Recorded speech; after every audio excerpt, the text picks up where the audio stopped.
أعوذ بالله من الشيطان الرجيم. بسم الله الرحمن الرحيم. بديع السماوات والأرض أنى يكون له ولد ولم تكن له صاحبة وخلق كل شيء وهو بكل شيء عليم. ذلكم الله ربكم لا إله إلا هو خالق كل شيء فاعبدوه وهو على كل شيء وكيل. لا تدركه الأبصار وهو يدرك الأبصار وهو اللطيف الخبير. صدق الله العظيم. دنا مخکی آیاتونو مبارکو کې الله جل شانه ډېر تفصیل سره د قدرت دلائل، د توحید دلائل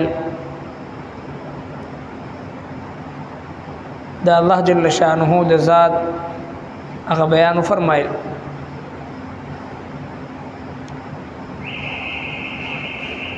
بیا د مشرکینو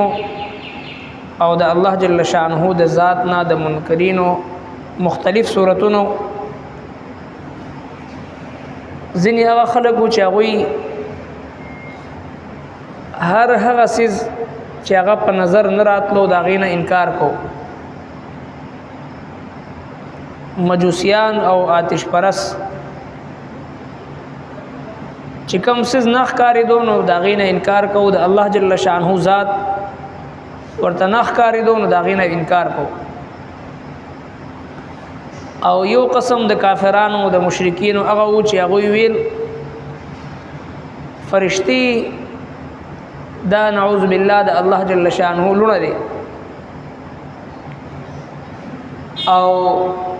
یو ډله د مشرکینو دا و چې هغوی وی عزیر علیه السلام نعوذ بالله د الله زوی دی،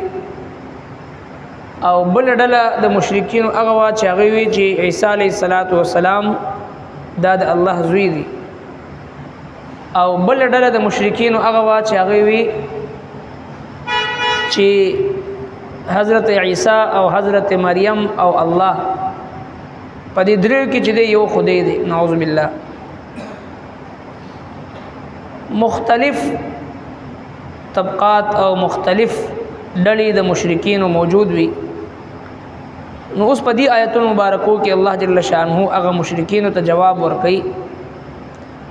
د الله جل شانه د ذات تعارف ورسره کوي چې الله رب کائنات هغه ذات دی چې هغه د آسمانونو او ځمکه په ناشنا انداز کې پیدا کړی دی. دا هغه اولاد څنګه کېدی شي، دا هغه زوی، دا هغه اولاد څنګه کېدی شي؟ اولاد چې تاسو الله جل شانه لره ثابتوي نو اولاد د پاره د ښځې حاجت وي او د ښځې ضرورت وي. الله جل شانه د دینه پاک او مستثنا دی، او حالانکه الله رب کائنات په خپل باندې دا ټول مخلوقات پیدا کړي دي. نو دا څنګه کېدی شي چې یو خاوند نعوذ بالله هغه ښځه پیدا کړي ځان له، او الله تبارک وتعالی د دې ټولو څیزونو پاک دی او په هر څیز باندې پوي دی. دغه صفتونو والا ستاسو رب دی، دغه نه سوا بل څوک معبود نشته. بدیع السماوات والارض ناشنا پیدا کونکی د اسمانونو او د ځمکې دی. انا یکون له سرنګ کې دی شي هغه لرا ولد اولاد، ولم تکن له صاحبه او نشتا هغه لرا ښځه، وخلق كل شيء او پیدا کونکی دی د هر څیز دی، وهو بكل شيء علیم او دی په هر څیز باندې پوهه دی. ذالکم الله ربکم دا صفتون والا الله دې استاسو رب دې استاسو لا اله الا هو نشته د عبادت لایق سوا دا غنا خالق كل شيء پیدا کون کی د هر شی فاعبدوه نو بندگی خاص کې اغلرا وهو على كل شيء وكيل او هغه په هر څه باندې ذمہوار دی لا تدركه الابصار نشرا غیرولي اغلرا نظرنا وهو يدرك الابصار او هغه را غیروي نظرونو لرا وهو اللطيف الخبير او هغه باریک هغه د باریک سيزونو لیدون کې خبردار دی بديع السماوات والارض بديع ناشنا پیدا کون کی د اسمانونو او د زمکی دی نو چې د ټولو اسمانونو او د زمکی پیدا کون کی د الله جل شانه ذات دی نو ان یکون له ولد چې د هر څه پیدا کړی د اولاد به کم زین راغی لک غور او فکر وکي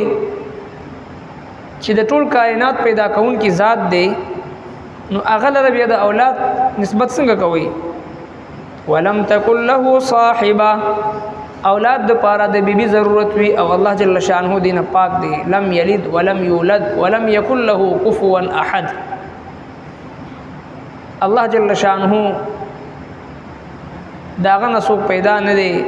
ندید چانه پیدا دی ولم یکن له کفوا نه داغه کفو اشتا کفو برابر ته وي همسر ته وي دا الله جل شانه کفو نشته دی همسر او برابر نشته دی لیس کمثله شیء داغه مثال نشته دی داغه مثال نشته دی وخلق كل شيء او پیدا کون کی د هر سیز دی دا ټول الله جل شانه پیدا کړی دی خالق دی خالق نو تاسو خالق لرا سرنګ اولاد ثابت وي وهو بكل شيء عليم او دی په هر سیز باندې پوهه دی ذالکم الله ربکم دا صفتون والا الله دی رب دی تاسو الله دا الله جل شانه اسم ذاتی دی رب اسم صفتی دی دا الله جل شانه رب وی هغه چاته چې هغه تدریجن یو سیز د خپل ابتدا نه انتها ته رسي لکه د انسان د عدم نه وجود تراولي او وجود ته داسې راولي چې یو حقیر او ناپاک نطفینا وجود تراولي ثم خلقنا النطفة علقة فخلقنا العلقة مضغة فخلقنا المضغة عظاما فكسونا العظام لحما الله جل شانه د نطفینا اغه ناپاک او نجس نطفه چې په بدن باندې ولګي نو بدن ناپاک شي او چې بدن نه هغه خارج شي نو انسان باندې غسل فرض شي نو دغه حقیر او ناپاک نطفینا الله تبارک وتعالى دغه انسان ثم جعلناه في قرار مكين په یو مخصوص ځکه د مور پر رحم کې الله جل شانه دغه نطفه هغه له قرار ورکی هغه اوساتي او بیا دغه نطفی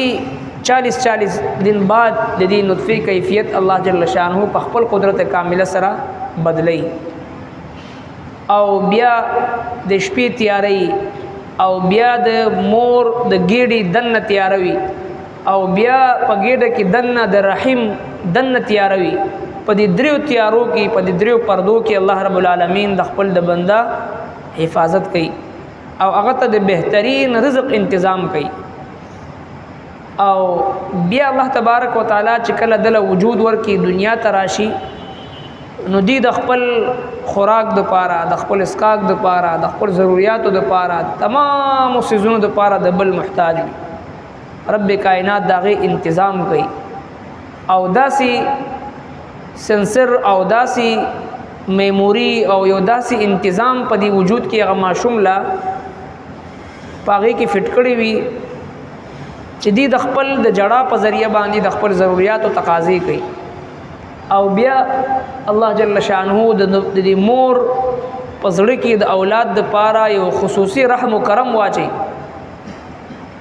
چې دغه مور هغه مسلمان که غیر مسلم وي یو فطری طور باندې الله جل شانه د مور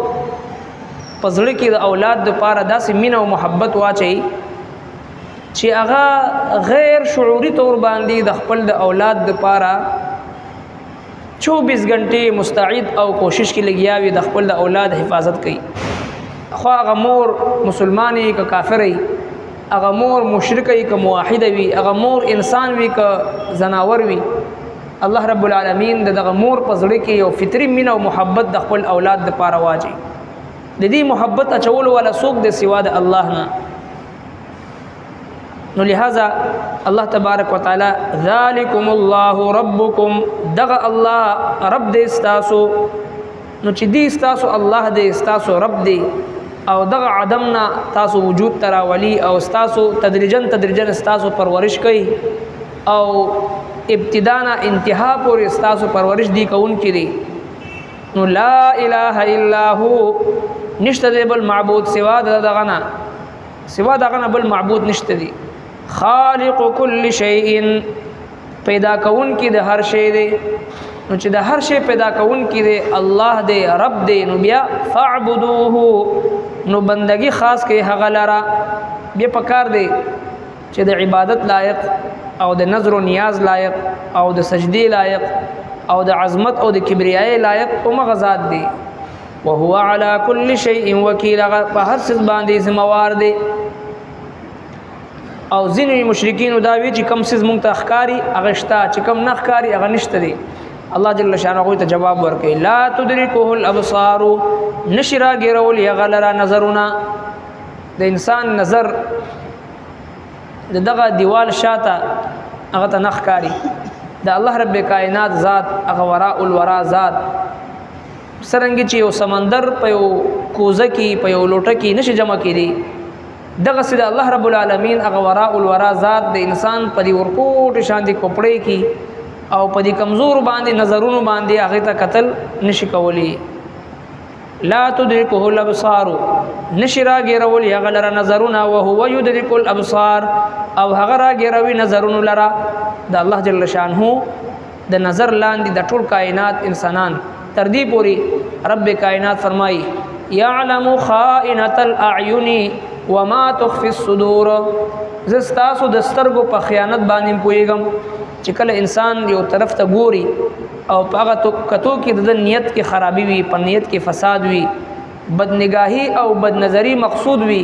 الله جل شانه فرمایي يعلم خائنة الاعين،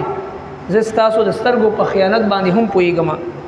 وهو يدرك الابصار، او هغه راګیروي نظرونو لرا. نظر چې کوم طرف ته ګوري هغه د الله په علم کې ولي. وهو اللطيف الخبير، هغه باریک سيزونه لرا لیدون کې خبردار دی. لطیف ذات دی، باریک نه باریک سيز الله جل شانه هغه لرويني او دا غي نه خبردار هم وي.